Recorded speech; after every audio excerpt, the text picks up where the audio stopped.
Hi guys and welcome back. It's been a crazy few weeks since we got back from the Heading South tour, and we also took a tour to Germany on the K1600. You can go back on our channel and watch those. But first, today we are actually heading to Germany again, to Niedersachsen, to the Touratech travel event, and we're going to be taking an awesome ride up through the Black Forest today, and it is blue skies here in Switzerland, so it's going to be an awesome ride. So the reason we wanted to take you all with us to the Touratech travel event is because Sean and I will be speaking on the Saturday night, and we thought we'd give you all a little backstage access to what's been going on. So I think we're going to suit up. Shadow is nearly ready downstairs. Sean is just making sure he's all perfect for the event, and we're going to put on our Compañero World Traveller suits because, as I said, it is super hot here in Switzerland now. The weather has officially turned and summer is here.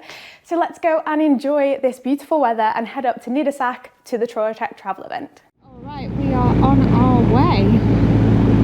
We're about 20 minutes from the border of Switzerland, and we're just getting into the Black Forest now. It's about an hour and a half now ride to Niedersachsen. So we've got an hour and a half to enjoy the Black Forest roads, and it is, what, 20 degrees, do you reckon, Sean? It's 24 degrees today. It's absolutely spectacular. They couldn't have picked a better weekend for the event, so it should be really nice. Actually had to put sun cream in the bag for the first time this year. What road are we on, Sean? We're on the L148. I think we left Basel and crossed over near Rheinfelden and through a little village called Wehr, and we're heading in the direction of Todtmoos, and that road will take you for this lovely gorge which runs next to the stream there. We were here last week actually, weren't we? Yeah, we were here on the K1600. The weather wasn't as warm though that day. No, the weather's shifted a lot now. It's probably like 10 or 15 degrees warmer, and it's nice to be back on our R1250. Feels like a very familiar place again. So this is our second time at the Touratech headquarters in Niedersachsen. We went the first time about less than a year ago, wasn't it? Yeah, I think so. It was in the winter time. Yeah, we did a factory tour and it was awesome. So we're gonna hopefully be able to take you guys on a factory tour maybe later or tomorrow, because it's got a really cool workshop. Absolutely, yeah. One thing I didn't realise is how many of the really major parts are made in the Black Forest in Germany, which is really nice to know. The quality there is fantastic, and it's it's got it still has a family feel to the business as well. So we'll take you around the factory later on, and hopefully we'll see where all the parts are made. We have arrived about 15 minutes away from the Touratech travel event, but we're staying at a hotel not too far away, and we're just going to drop off some of our clothes and some of our gear, as Shadow will be staying at the BMW tent for a few days, so we're going to need to leave him there. So we're just going to pack up quickly, well, unpack and then pack up. And then pack up, yeah. Yeah. It's going to be a quick turnaround. But it's looking good. The weather looks fantastic. I think it's going to be a really nice weekend. Oh, it's going to be great. I think I am officially getting nervous. Oh, it's not till tomorrow, Ab. You can have the day nervous free. I'm also really looking forward to seeing everything, because this is the first time we've been to the event, isn't it? It is, yeah. It is a huge event. I think it's the biggest in Germany. Yeah, as I said before, like, we're staying at a hotel, but there's also free camping available for everybody right on the event. So if you want to camp and have a free couple of nights, it's a really cool idea, isn't it? It's also an absolutely brilliant ride too, I think, from whatever direction you come to it. Yeah, it's a nice location. From Basel, it's less than 2 hours if you take the scenic route, and you can go up to the Todtmoos, to Lake Titisee, and then head further north from there. So yep, there's plenty of reasons to pop into the travel event. The town is yellow today, this weekend. Yeah, I think a lot of people come to the event and then do a ride out and then come back for the evening entertainment. Ah, yeah. There's quite a few little workshops on, isn't there? Have you noticed the wheelie bins are yellow as well? No, are they? I don't know if Touratech sponsors the wheelie bins for the city, but they're all on brand. Commitment to your That's a nice bike, isn't it? Oh yeah, lovely. It's a good idea to sell your bike today. Well, the GS is out.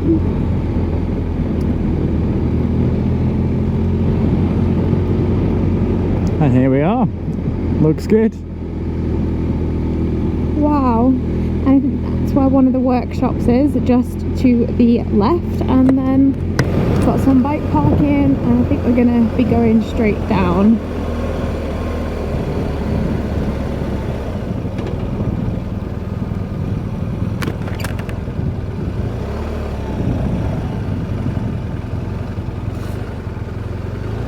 This is gonna test you here.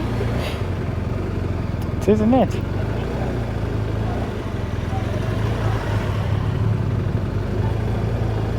Is that our mate from the racetrack?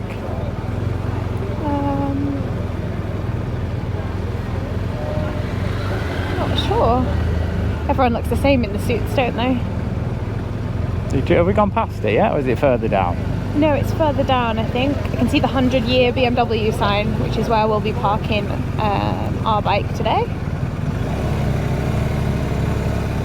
It's a bit of a tight squeeze. It was. There we go. It's not much. Oh, it looks awesome.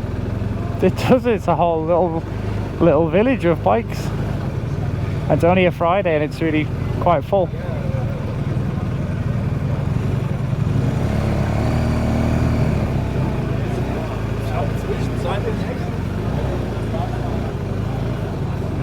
Here we go. Made it to the BM stand. So we're here at the 2023 Touratech travel event, and it's looking amazing so far, isn't it? Yeah, the energy here is electric, and it's only Friday afternoon, so I can't imagine how busy it's going to be tomorrow.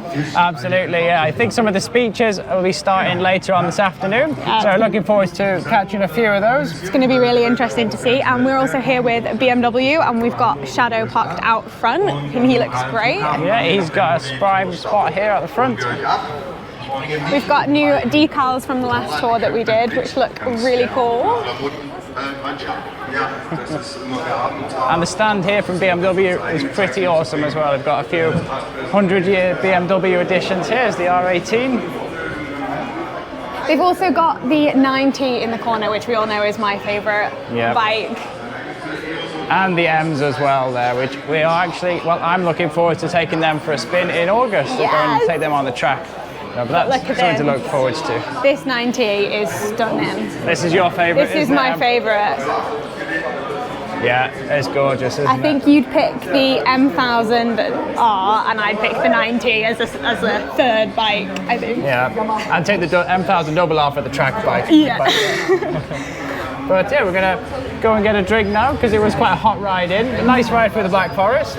Really nice ride, but it's like cloudy and a bit overcast now, so it's getting a bit warm. And we've only explored like half of so it's a whole street, and either side of the street is lined with bike manufacturers. So we're going to go check out some of the other manufacturers and grab some drinks, and then probably head towards the stage later on tonight.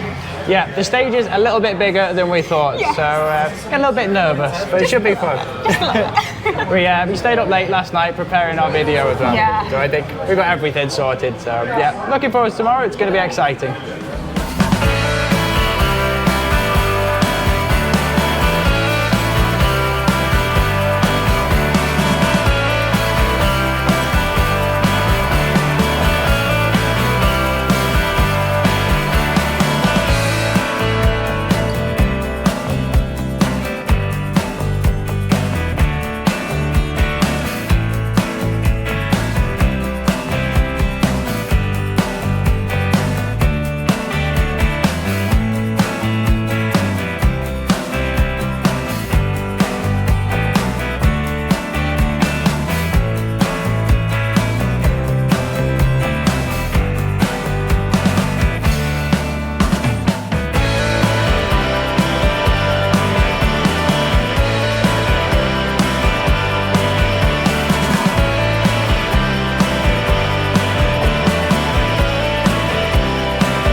have just sat down and had some lunch, and now we are listening to some of the speakers. Right now, Touratech is on the stage talking about their brand new suit, which is called the Ultimate, which is apparently AAA protection, like the top of the line and the best suit that you can possibly buy. It's really interesting to listen to. It is the evening event now. Everybody has got food, lots of beers. The atmosphere is awesome, and it's still super warm. But next on the stage is a Duo 93, who are currently going around the world. I think they were on a BMW R1200, but now they have changed their bikes and they are on two Yamaha Tenerays. They put a lovely vinyl wrap on them a few weeks ago, so the bikes look really good.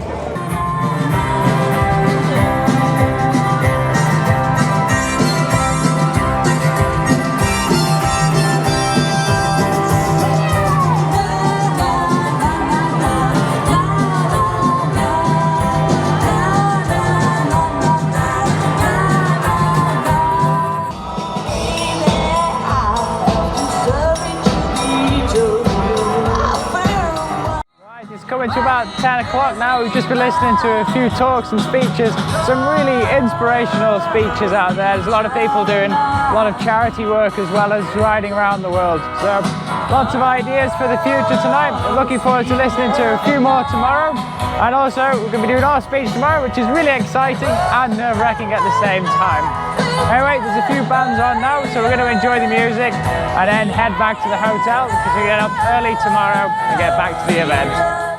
So it is day 2 of the travel event, and Sean and I are just getting some coffees at the Touratech canteen, but you can actually come here and have a drink anytime, can't you? Yeah, it's always open. There's a restaurant here as well. It's a good ride-out destination in the Black Forest. Yeah, it's awesome. So we'll be speaking in about 2 hours on the main stage. So we're going to have these to settle the nerves and then maybe go and practice a little bit and have another wander around. They've also got an amazing off-road course outside, little one that you can try stuff on. Test all the bikes as well, as you don't even need to have a bike to test them. Yeah, cool. And there's so many ride outs from all the different manufacturers that they're doing. You can book yourself in for 3 or 4 throughout the day. They've got a booking system, so it's the perfect place if you want to try out multiple bikes, and not just adventure bikes. They have everything here, don't they? Yeah, and the showroom here is stocked with every item from the catalogue. So again, it's great to see stuff actually in your hand, isn't it, than flicking through the catalogue. Yeah, because you can really feel the quality, or you can really feel like the craftsmanship in the panniers and everything. Like behind me, as you can see, the panniers everywhere.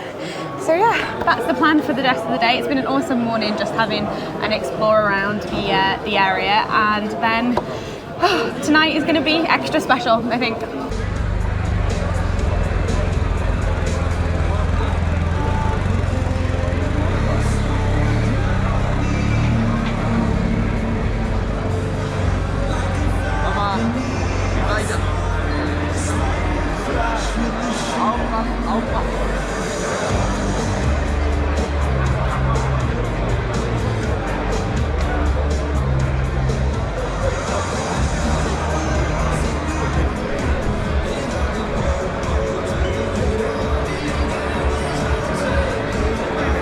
Touratech. Technology made for adventure. Herzlich willkommen zum Start des Abendprogramms hier auf dem Touratech Travel Event. Ich freue mich, Dörte, dass du hier bist, Touratech Schweiz. Wir haben eine Premiere vor uns, einen schweizerdeutschen Denglisch-Vortrag, möchte ich es mal nennen. Ja, bin überrascht. Freue mich drauf. Herzlich willkommen. Ja, vielen Dank erstmal, dass ich heute Abend hier sein darf, und vielen Dank, dass wir Sean und Emily präsentieren dürfen. Mein Name ist Dörte, ich bin für den Schweizer Standort in Ebikon zuständig. Und alle, die aus der Schweiz heute angereist sind, ja, es gibt uns tatsächlich auch in der Schweiz. Ihr müsst nicht den ganzen Weg nach Niedereschach fahren. Ich werde tatsächlich immer wieder darauf angesprochen, ihr habt auch einen Shop in der Schweiz. Ja, bereits seit 2018 sind wir in der Zentralschweiz. Wunderschöner Shop auf 500 Quadratmeter Ladenfläche mit einer voll ausgestatteten Werkstatt, wo wir sämtliche Anbauten, aber auch Service durchführen können. Und ich freue mich über jeden, der bei uns mal vorbeischaut, auch wenn er uns noch nicht kommt. Bei uns gibt es immer einen Kaffee. Das klingt gut, und bei euch kann man Deutsch sprechen, Schweizerdeutsch sprechen. Genau. Ihr versteht das fast alles. Du hast aber 2 sozusagen Markenbotschafter mitgebracht, die Englisch sprechen, was ich ja ganz faszinierend finde. Englischsprachige Schweizer sozusagen oder Schweizer Engländer. Wie kommt das? Ja, es ist tatsächlich so, dass Sean und Emily und wir uns im Prinzip schon seit 2020 immer wieder irgendwie über den Weg laufen auf diversen Events in der Schweiz. Aber ich muss sagen, Sean und Emily sind auch ständiger Wegbegleiter von uns gewesen. Also sie sind im Prinzip an jedem Saisonstart dabei gewesen, an jedem Saisonende oder auch bei den Sommerpartys. Und ich habe die beiden seitdem immer wieder sehr intensiv auch auf Social Media verfolgt und fand sie einfach irgendwie von Anfang an sehr sympathisch, authentisch, aber auch sehr, sehr professionell.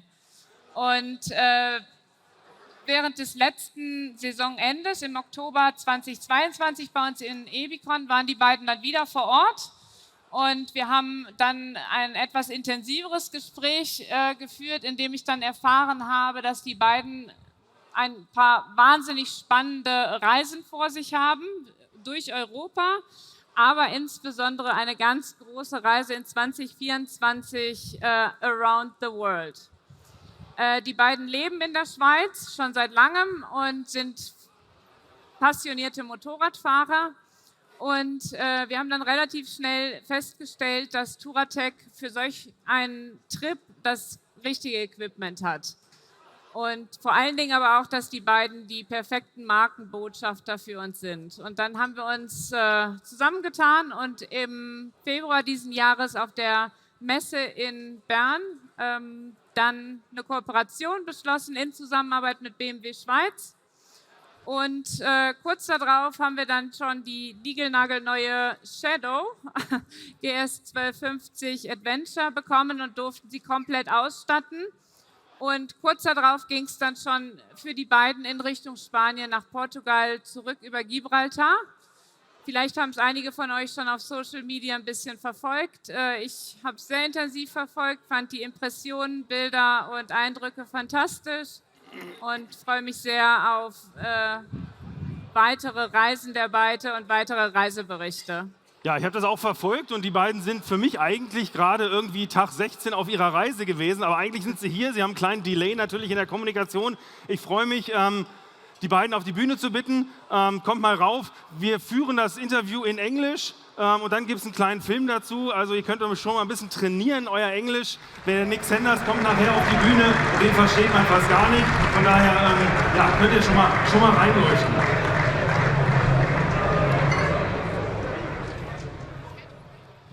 Yeah, welcome guys. Great to have you here. I'm very happy to have you here because, I mean, when I was watching you on the social media and Instagram and everything, I had the impression you were still in Gibraltar, but you aren't. You're actually here, and I'm happy to have you here. Thank you. Yeah, let's talk about what you guys doing. I mean, I've seen pictures from Jordan. I've been pictures from Spain, Portugal, all over the world. You're not only traveling on motorcycle, but also a lot on motorcycle. Yeah. So maybe, Sean, if you want to start, tell me a little bit, how do you come to the motorcycle travel world? Thanks very much for having us, Martin. Yeah, I grew up with motorcycles in the household. My dad used to ride a Moto Guzzi 1100 California, and my brother used to have a Suzuki's in the house, so we've been very familiar with them. When I was about 13 or 14, we went on a little trip. We got the boat from Portsmouth, headed to San Sebastian, and we did some moto camping and traveling around. I think that's what really ignited my passion for motorcycle travel at an early age. When I was 16, in the UK, you could get a 50cc motorcycle. Wasn't very fast, but for me, it meant the world. And I used that every single day to get to my apprenticeship. And when I was 17, I was able to upgrade to a 125. And to me, the power difference at that age was amazing. So yeah, had 125s for a long time. You can only get your full license when you're 21 in the UK. And at 20, I decided to go backpacking, so I headed off to Australia and ended up living in New Zealand for another 2 years. And I had a 125 again in New Zealand, so some small trips around there while I was there. And then finally, when I got back to Europe, I moved to Switzerland, and I was able to do my full bike license, and I got a SV 1000S, which I rode around most of Europe on that, through Albania, Montenegro, Croatia, and all the usual places. And then I managed to get an R1200, the air-cooled GS Adventure, and this changed everything for me. It was comfortable. I could ride all day. My legs wouldn't hurt. I had the extra space for the pack and things. And yeah, it really opened up a new world of adventure travel for me. Yeah, it already sounds a little bit like you've traveled far. I mean, you've talked to Australia, New Zealand, all that kind of stuff. But before we go into that, I'd like to ask you, I mean, how do you come to the motorcycle world? Well, for me, I don't have the same history that Sean has with it. My grandfather used to race motorcycles in Manchester, in my hometown, when I was very young. But now, the first time I was ever on a motorcycle was on our second date in the UK, and the rear tire exploded on the motorway at 100 kilometers an hour, but luckily it didn't put me off. No, I told her it was normal, it was just a puncture, and we could carry on, so I got away with that one. But I've always loved travel. It's been a big part of my life for a very long time. I used to watch travel documentaries with my dad, so it's something that we've absolutely loved. And Sean's stories of motorcycle travel around Europe, it got me hooked from the start. All right, you have been traveling together for 6 years, I understand. Yeah, that's right. We've been married for 6 years now, and we've traveled to over 55 countries together. 55 countries? 55, yeah. In 6 years? In 6 years, yeah. That's a statement. Most of them by land as well. Okay, so mostly on a motorcycle or on a car? Yeah, exactly, yeah. One of the trips that I remember really well was this one here, was the Heading East tour, where we set off from Switzerland. Over 3 weeks, we got to Moldova and headed to our end destination, which was in Transnistria. I think we crossed about 38 border crossings there and 11 different countries. It was a really fantastic trip. But we've had lots more adventures than that. Here we are in Georgia, where we did some 4x4ing. This was a winter trip, so we hired the car there. But we'd love to go back here by motorcycle. This was in Lebanon, in the Temple of Baalbek. This was another fascinating place we visited, and that was quite recently. We love the outdoors as well. We have lots of hiking in Switzerland and rock climbing as well. So anything outdoors we really love. And that was our last trip in Armenia. We've also traveled to a lot of abandoned places. It's something that we love to do. So this was the abandoned UFO in Budlutva in Bulgaria. This was an incredible experience, as well as we've met some bears on the side of the road as well. I think it's impressive that you traveled 55 countries in these 6 years, but as we can see, you don't only travel by motorcycle, you just love traveling, to be out there and to explore the world as much as you can. And suddenly, I mean, you've done some pictures. Some of us have done some pictures, but suddenly you decided. I mean, you're YouTubers, vloggers. You post everything on Instagram. So you share your experiences with us. Yeah. So what was the idea of starting to document that stuff? Well, for me, it was actually for my family back home in the UK. This is my niece and nephew watching us back in England. This was a very important part of us documenting it, because it's very hard to explain motorcycle travel to people that have never traveled by motorcycle. So it was really important for me to take them along on the journey with us. And now it's just become our biggest passion. We document everything. From the good, the bad, and the in-between. We like to showcase all sides of adventure travel. Yeah, like Em says, we really like to inspire people to perhaps get off the off-beaten track and to see what you can accomplish in a very short space of time, especially riding two up. You can go on all of the same adventures as well. So that's something we like to inspire people to ride two up as well. And yeah. So, but social media doesn't only mean pictures and some comments or something. You also make videos. Yeah. I think you have a highlight video from some of your trips. Yeah, so this is the last video from the past 6 years that we've done. It's just a little highlight trailer, so we can play that now.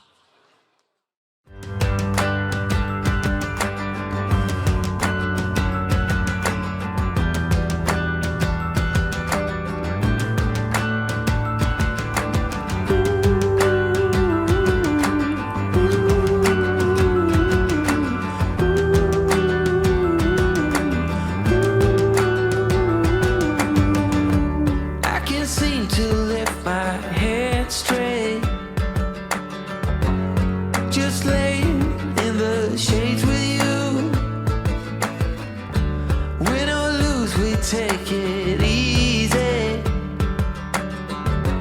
day by day. Oh, that's what we do. Watching people all stressed out, running through their lives, a game they play, 1,000 miles of sadness. I can be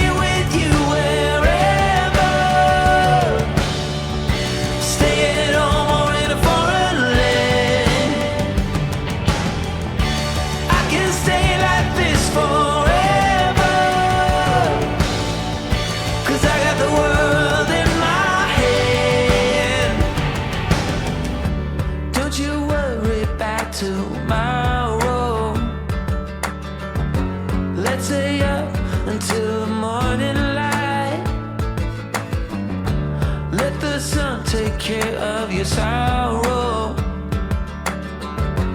And I promise the kids will be alright, 'cause we don't want them all stressed out, running for their lives, a game they play, 1,000 miles of sadness. I can be with you wherever, stay at home or in a foreign land. I can stay like this forever,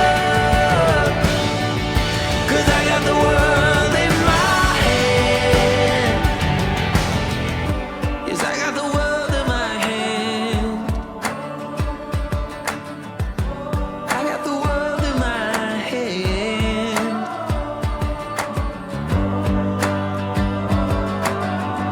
Yes, I got the world in my hand.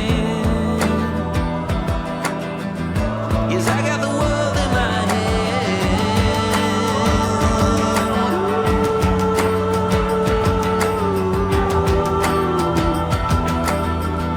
Yes, I got the world in my hand.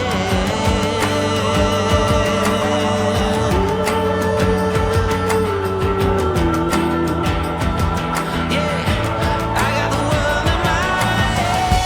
I can be with you wherever,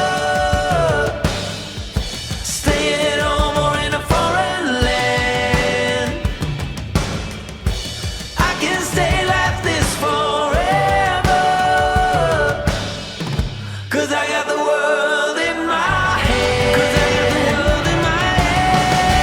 I can be with you wherever,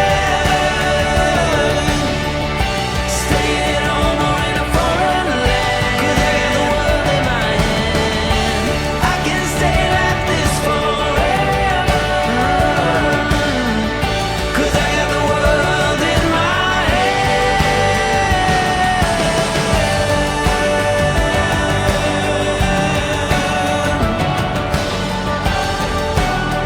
Oh, 'cause I got the world in my hand.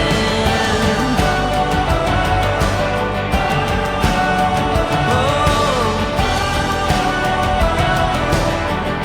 'cause I got the world in my hand. I can be with you wherever, stay at home or in a foreign land. 'Cause I got the world in my hand. I can stay like this forever, 'cause I got the world in my hand. 'Cause I got the world in my hand.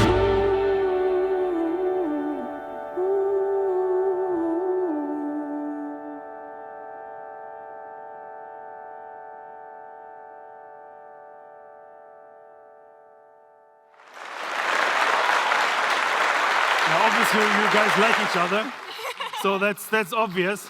The second point is, I find it kind of funny because you were even taking pictures from each other here on stage. So you're really documenting everything, but it looks very professional. So I'm really, really happy to have you here on board. And of course, as Touratech, I'm even more happy that you didn't only get a BMW, but you equipped it with some of our products here.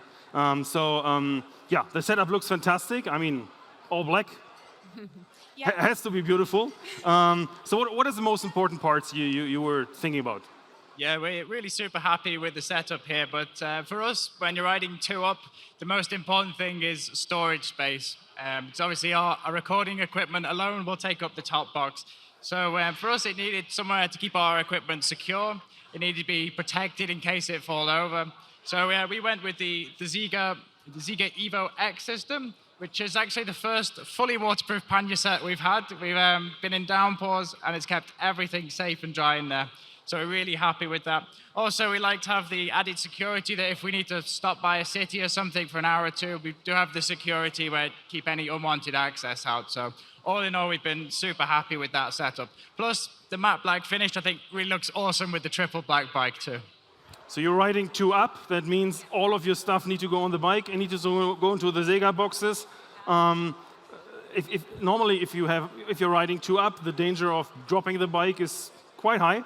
Any other protection you do? Yes, the slide coming up there, I think. Yeah, as you know, the GS Adventure, it comes out the box an already good basic level of protection, but when you find yourself in remote places, it's not going to be easy to source any replacement parts, so it is essential to protect what you already have. So what we went with is the Touratech light protection for both the headlight and the fog lights, which I think is what most people go in as their first modification. And it was also recommended to us that we upgrade the hand protectors. So we've gone for the Defensor Expedition, which gives maximum protection to the controls of the bike and also to my hands as well. And there's also a lot of smaller details you probably can't see from down there, such as the foot stand extension, the side stand switch protection, which is really important one for me because the big boots, I don't want to kick that little switch off because that can pretty much disable the bike for the time being. Something that's even more interesting for me because you just have been down to Portugal, Spain. It was obviously quite hot down there. So you were wearing Compañero. How did it feel? 8,000 kilometers in how many weeks? Yeah, it was 3 weeks and 8,000 kilometers. And for me, the suit is the most important thing. It has to be waterproof, durable, flexible, breathable, but most importantly for me, it needs to be fashionable. And I'm quite short, I'm vertically challenged, so it was really difficult before to find a suit that actually fit me and was designed with a female's body in mind that wasn't pink with butterflies. So it's the perfect suit for me. I absolutely loved it. Yeah, and for me, I always like a two-piece suit, the one that's not dedicated, tries to do everything.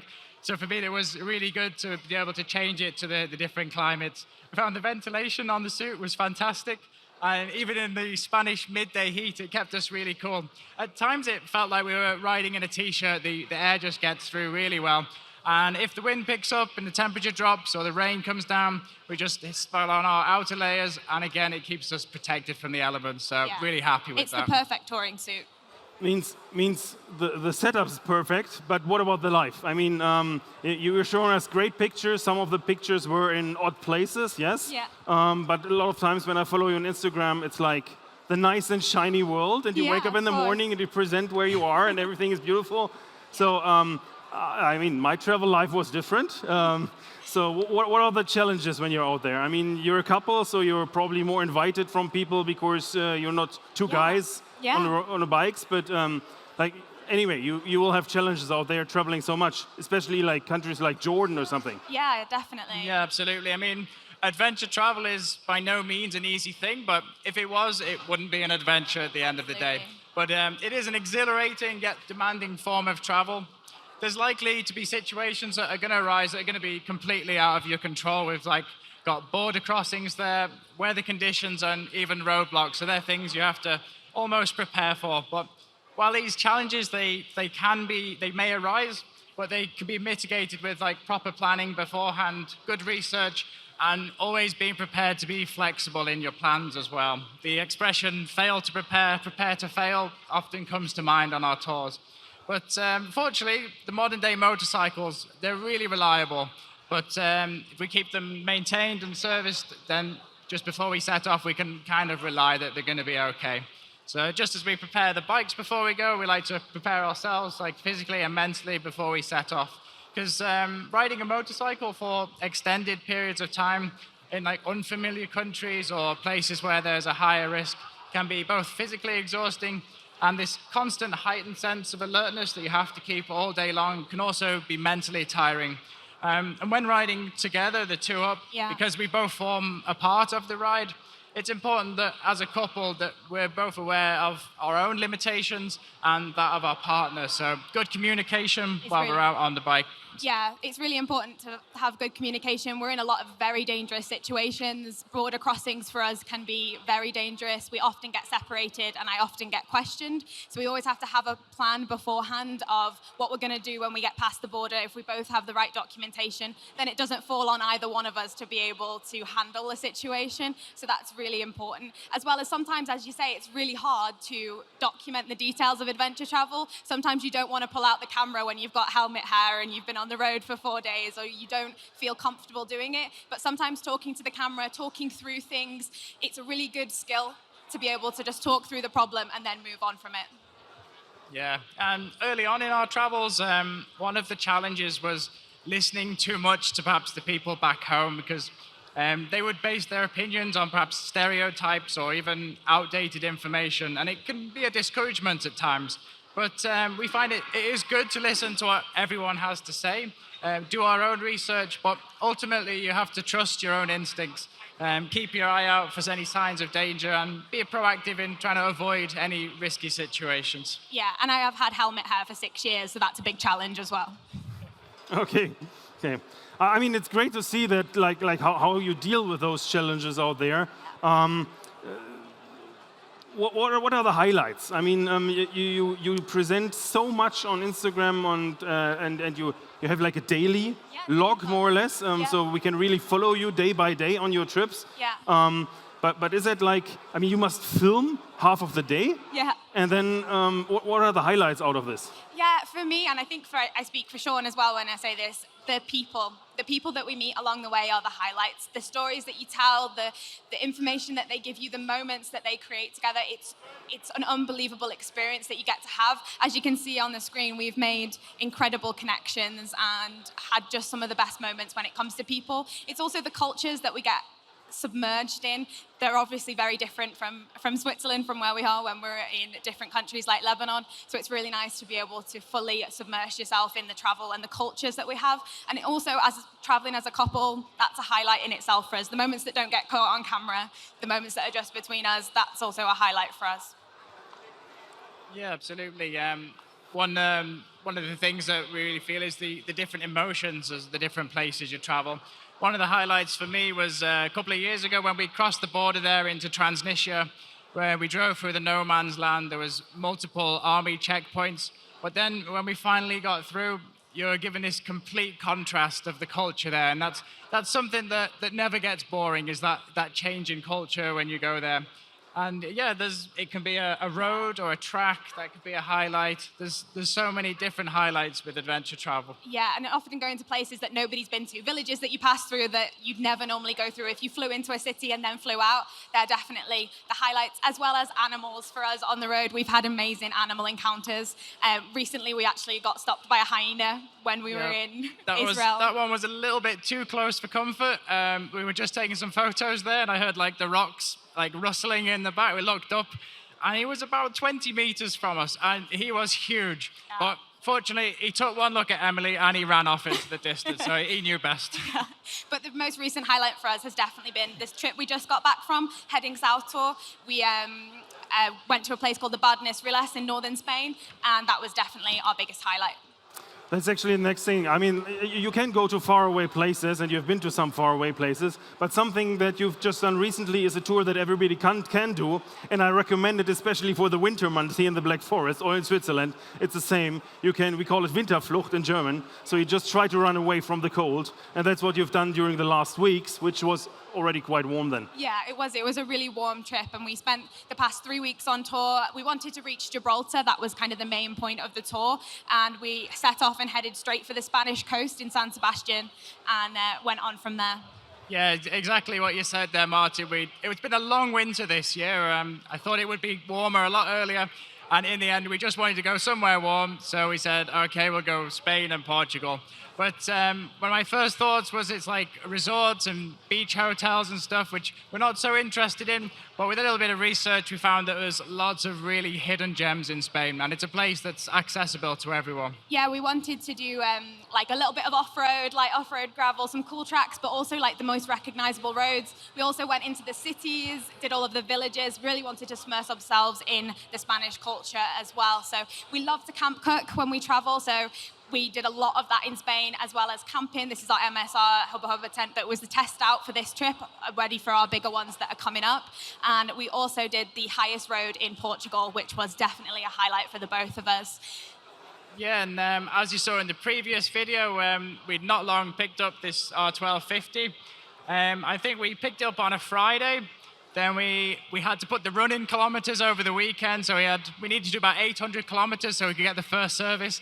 And it rained all day Saturday and all day Sunday, but we got the kilometers done, we got it first serviced, and then we took it straight to the Touratech shop in Ebikon, Switzerland, where we got it kitted out with the modifications, and then yeah, we were ready to go. And then 3 weeks later, we returned home with 7,500 kilometers more on the clock, about a terabyte of video footage, and yeah, we're going to show you some highlights of the Heading South tour, which is one of our YouTubes. Let's have a look at some video.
I'm alive until I die. My mind stretched out on the canopy. My dreams getting bigger than you and me. I'm alive until I die. Taking the lead now, I'm evergreen. My dreams getting bigger than you and me. Until I die. My mind stretched out on the canopy. My dreams getting bigger than you and me. I'm alive until I die. Taking the lead now, I'm evergreen. My dreams getting bigger than you and me.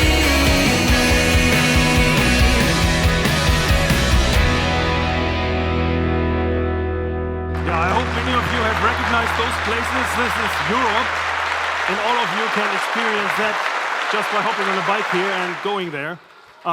So you came out of the summer out of the Spanish summer into the German summer, more or less. So what's up the next month? Yeah, well, we plan on finishing seeing all of mainland Europe by the end of the year. So we've got another 5 more countries to go. We put them in red there where we have not yet been. So that's our plans for the rest of this year. But on Friday, we're going to be doing an early tour. We've got a couple of followers from New Zealand are flying out to meet us. We don't usually do a tour, but we're going to be taking them on a tour of the Dolomites as it's one of their dreams. So yeah, that's what we got planned for next week. Yeah, it's going to be a bit of a change of a dynamic for us for sure, but it's really nice to be able to help others achieve the dreams of riding through the Dolomites. But what we're most looking forward to is the next big trip, the next big project that we've been working on for a long time, which is the Heading North Tour, which we'll be leaving on very soon. It's 11 countries, 11,000 kilometers, lots of gravel tracks, cabins, camping, lots of unknown villages, and just general exploration as we head up. The Nordic summer, more or less. The Nordic summer, yeah. Okay, that sounds cool, but something that came to my mind, and you mentioned it, there is a rumor about you maybe going a little further, like doing a little bit the world trip thing? Yeah, we like to keep things, spontaneous and not say too much, but we do have big plans for the future that are coming up very soon, hopefully with the help of Touratech. Yeah, so we don't plan too far in advance, but watch this space. Yeah, I don't push you on this, but with this video material already from Europe, I really expect some great outcome out of a world trip. So I'm really looking forward to this. So if you guys want to follow these guys, they have their hashtags all over on the bike, and they are here. You can talk to them. You can just share information. It's really fun to follow them and to watch the videos every day. It inspires me at work every morning while I'm doing this. So thank you. Thank you for being with us. Thank you for sharing these pictures. Thank you very much, Martin. Yeah, thank you very much. And we hope to see a lot more from you. Yeah, we're going to be here for the rest of the day and tomorrow as well. And ich spreche auch ein bisschen Deutsch, so vielleicht, wenn jemand mit mir reden wollen, dann vielleicht das passt. Aber Entschuldigung, ob mein Akzent klingt ein bisschen komisch. I don't speak German, so don't ask me. Thanks very much. Thank you.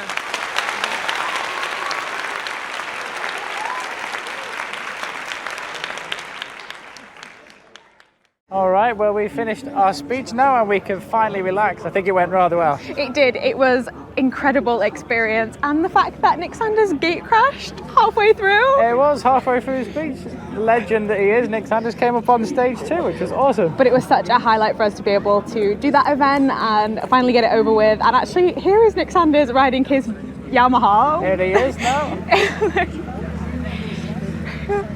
The coolest guy at the Touratech event. So now we are actually gonna go and chill because we can finally relax. Yeah, we can finally relax and enjoy the rest of this evening, listen to a few more talks from some other people. Yeah, and then there's a band later as well. There's a band later, and I think tomorrow we might be going for a little tour of the factory. So looking forward to that as well. It's been an amazing day, such a memory highlight experience day for us, and an achievement for the two of us as we want to make this our career. Absolutely. This Touratech travel event is absolutely fantastic. It's here every year and it's completely free of charge, as well as free camping, great parking, all facilities here. And everybody here just loves motorcycle travel. Everybody here just wants to travel and see motorbikes, so it's a really nice community event as well. Absolutely. All right, let's go get a drink, Em. Let's go get a drink.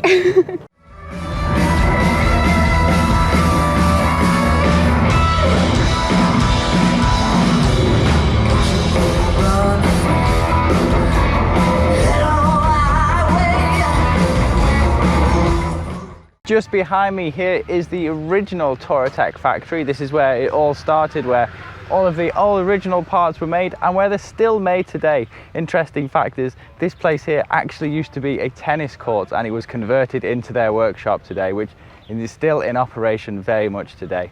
It's very much a family feel business located here in the Black Forest, and we're going to go and check it all out.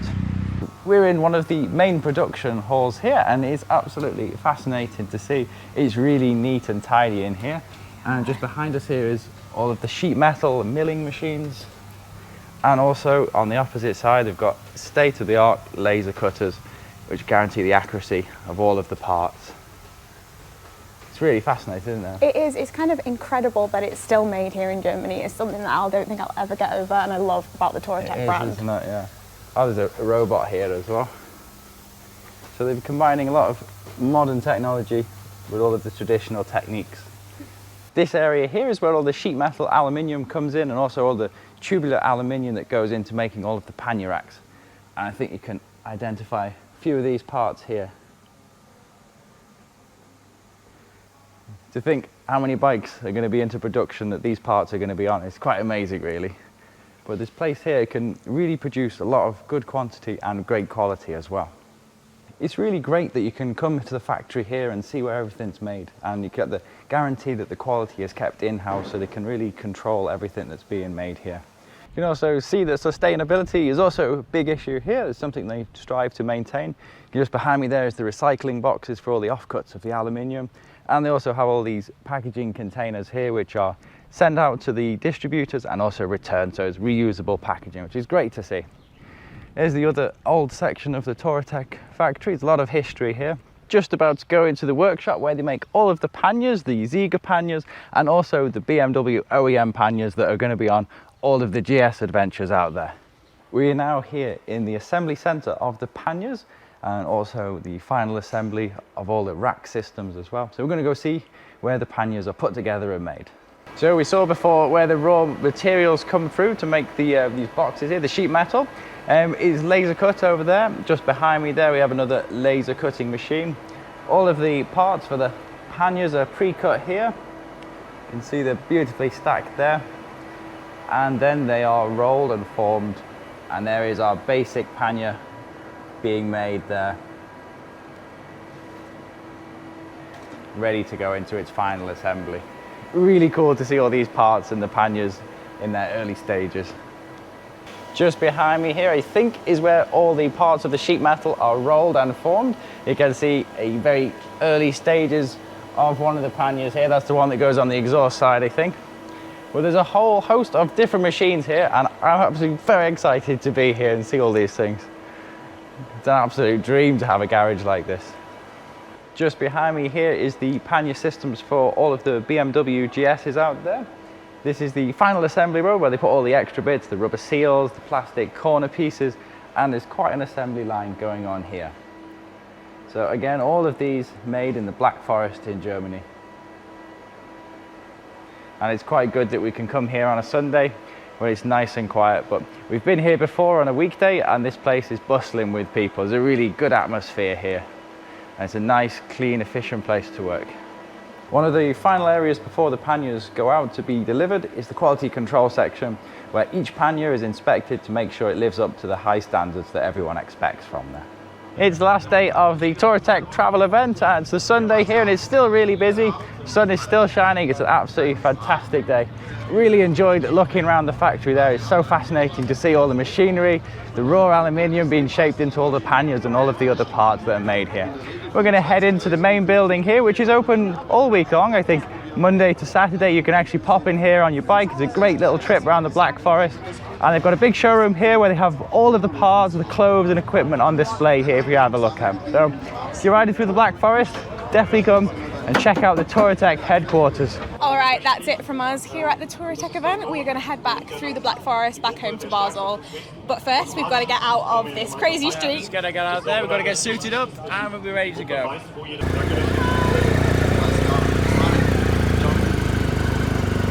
think the best going on the left here, aren't I?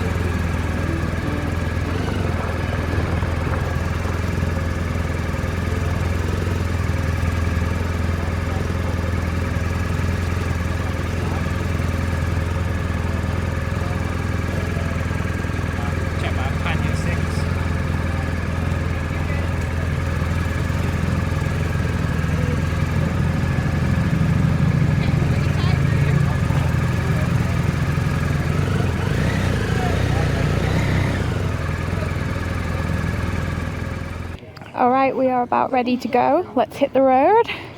Yeah, it's been a lovely weekend. We've had an absolute blast here. Looking forward to it next year again. We're going to definitely put this one in the calendar for us to be here next time. It's a great fun, isn't it? All right, let's go.